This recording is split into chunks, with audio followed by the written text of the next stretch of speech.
Hello, and welcome to a review of two of my favourite authors, Terry Pratchett and Neil Gaiman's Good Omens. This book revolves around the premise that the end of the world has been predicted by a nice old witch called Agnes Nutter back in 1655, and now that it's come around, an angel Aziraphale and a demon Crowley are working to stop it from happening. Then you meet a cast of characters, humans, angels, demons, all kinds of jazz, all in an interlinking plot around the end of the world. So to give a general idea, I'd recommend this to certain people. I would recommend it to people that have read both Neil Gaiman and Terry Pratchett before.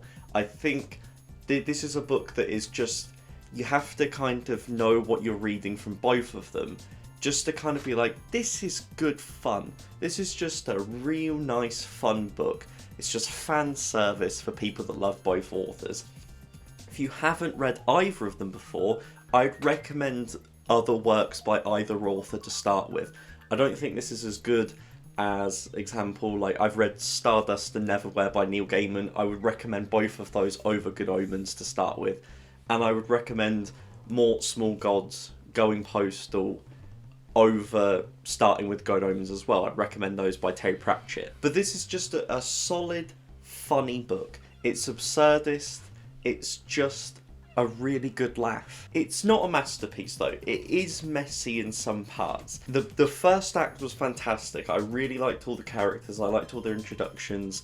Crowley and Aziraphale are fantastic. The play on Christianity, poking fun, all of that was fantastic. The introduction of Newt Pulsifier, he's got a fantastic introduction. Anathema Device, the descendant of Agnes Nutter, all these characters really feel fleshed out and fun. The one that disappointed me, and the one that sticks around a lot in the second act, is the introduction of Adam, of the Antichrist.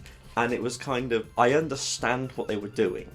The idea of a lot of people reading this would be those kids when they were a kid, the ones that are riding around on their bikes, having fun, having adventures, being really fucking annoying.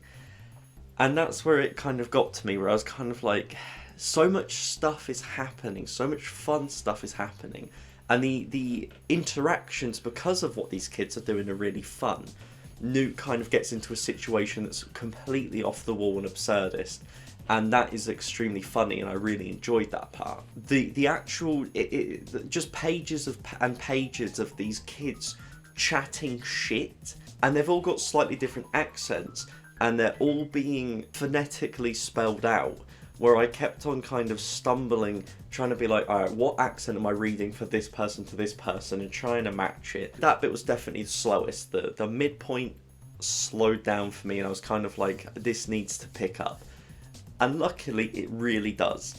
Towards the end of the book, there is one of my favourite scenes in any of their works. It's this fantastic, just an old grumpy man walking down the street, and it's, rather than from the perspective of all the characters rushing, it's just this old man grumpy that all these people are passing them by and interacting with everyone.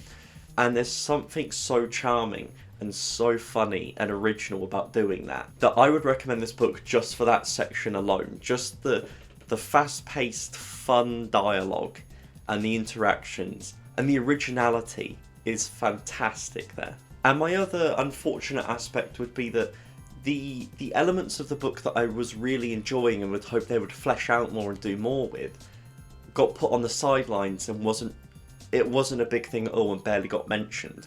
But the things that I was like, oh, I hope this doesn't become a big thing, I hope they don't do a lot with this, were like main plot points. And it got frustrating with that, where I was just like, I don't give a shit about these kids. Tell me, like, I want to see other elements. I'm not going to list them because I want it to be spoiler free, but when you read it, maybe you'll feel the same if you do. I just wanted more from the elements that were ignored. And they would be my main thoughts in terms of, it's a really fun book. If you're a fan of both of these authors, you'll probably read it anyway before this, because it's just a great, if you've read both of their works, you kind of are just like, oh, I'd love it if they did something together. And there it is. You're going to get a lot from it in that sense. If you're new to both of them, I don't think this is a good place to I don't think it's the best place to start. I do think both of their works separately are stronger than this. And you kind of have to balance the line of some elements you're like, this is fantastic. This is some of the best stuff I've seen in this kind of story in both of their works, compared to this is some of the driest, slowest elements. That's just for me. I was kind of balancing those lines between really big highs and quite low lows, and trying to work out where I was along that line. And so if you have enjoyed, as always, leave a like, leave a comment giving your opinion, because I imagine a lot of people have read Good Omens. It's kind of a staple. And feel free to subscribe as well, because I'm definitely going to be reading Guard to Guard soon, and I'm going to be reading The Ocean at the End of the Lane as well. So if you're a fan of both these authors, I'm going to have a lot more content on them. And as always, have a nice day.